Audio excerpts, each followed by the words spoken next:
Hoje em dia, o termo Judas é sinônimo de traidor.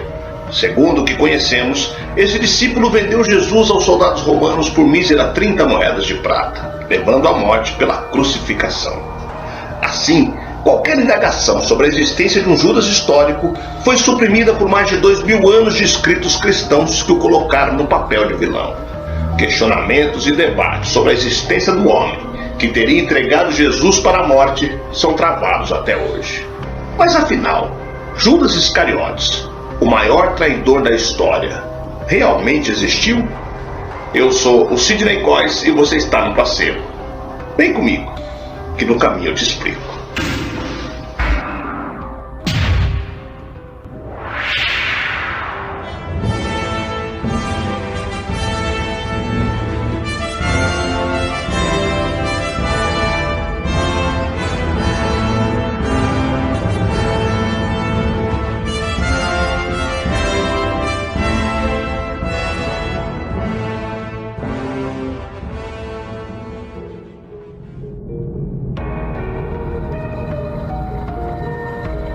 Desde sempre, o nome Judas foi associado a um traidor.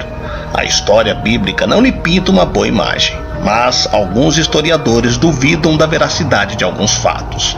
Judas Iscariotes foi um dos 12 apóstolos de Jesus Cristo, que, de acordo com os evangélicos canônicos, veio a ser o traidor que entregou Jesus por 30 moedas de prata e, entrando em desespero, enforcou-se e condenou-se ao inferno.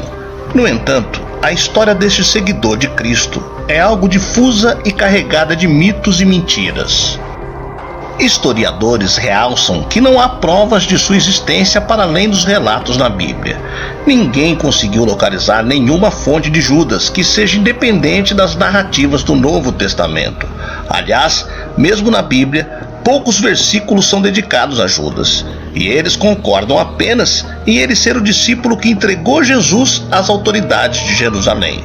Os Atos dos Apóstolos, assim como os Evangelhos de Marcos, Mateus, Lucas e João, contam apenas a história da traição de Judas. Não há menção ao seu local de nascimento, de morte ou família. Mas todos concordam que esse homem, por um motivo ou outro, entregou o Messias às autoridades romanas em troca de moedas. Mas, afinal de contas, quem era Judas?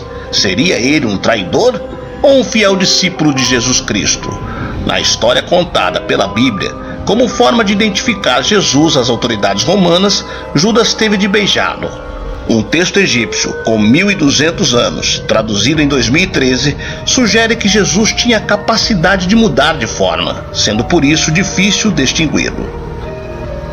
Depois de ter entregue o Messias às autoridades, todos os 4 evangelhos contam que, inundado pela culpa, Judas se suicidou. Enquanto uns relatam que ele se enforcou, outros dizem que os seus intestinos se arrebentaram do seu corpo. No entanto, vários discípulos garantem que Judas era um membro respeitado pelos apóstolos e que até rejeitou a recompensa por ter denunciado Jesus. Mas se Judas sentiu culpa, recusou a recompensa e até se suicidou, o que o teria levado a entregar Jesus aos romanos? Alguns especialistas sugerem que Judas Iscariotes pode nem ter traído Jesus e que a Bíblia interpretou incorretamente o significado de ter identificado o Messias às autoridades.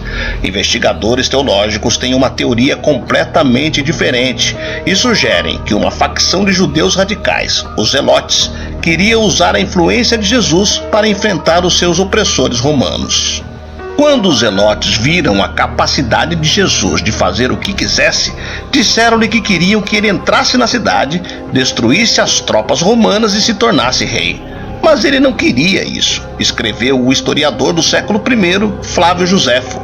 A única maneira que os zelotes tinham de comprovar que Jesus era o verdadeiro Messias era levá-lo a julgamento. Por isso, possivelmente, quando Judas entregou Jesus aos romanos, poderia ter sido numa tentativa de saber se este poderia ser o Messias capaz de liderar a revolta deste grupo radical contra os romanos. Frequentemente, as posições da alta hierarquia da igreja associavam Judas ao povo judeu. como uma espécie de retórica antissemita. A demonização de Judas foi usada para condenar os não cristãos. A sua história foi abusada por séculos como justificação para cometer atrocidades contra os judeus. Em 2006, foi encontrado o chamado Evangelho de Judas, composto por 26 páginas de papiro, e conta a versão de Judas Iscariotes sobre a crucificação de Jesus. De acordo com essa versão da história, Judas é retratado como um fiel discípulo que apenas traiu Jesus para cumprir uma ordem do próprio Messias. Supostamente, Jesus teria pedido a Judas que o traísse. Neste evangelho, é narrada uma conversa secreta entre Jesus e os seus apóstolos 3 dias antes da Páscoa, durante o qual Marte repreende os seus discípulos por não reconhecerem a sua verdadeira natureza. No entanto, havia um que nadava contra a corrente e percebia aquilo que Jesus verdadeiramente era: Judas. Foi então que Jesus lhe disse: separa-te deles e vou contar-te os mistérios do reino, não para que chegues lá, mas para que fiques muito triste, pois alguém vai tomar o teu lugar, para que os 12 possam estar completos no seu Deus. Então, Jesus transmitiu-lhes os seus ensinamentos e disse que este deve traí-lo para alcançar os objetivos de Jesus. Excederás todos eles, pois sacrificarás o ser humano que me carrega, disse-lhe. Judas poderá ser injustamente retratado como um traidor pela nossa sociedade, quando na verdade apenas satisfez os desejos do seu mestre.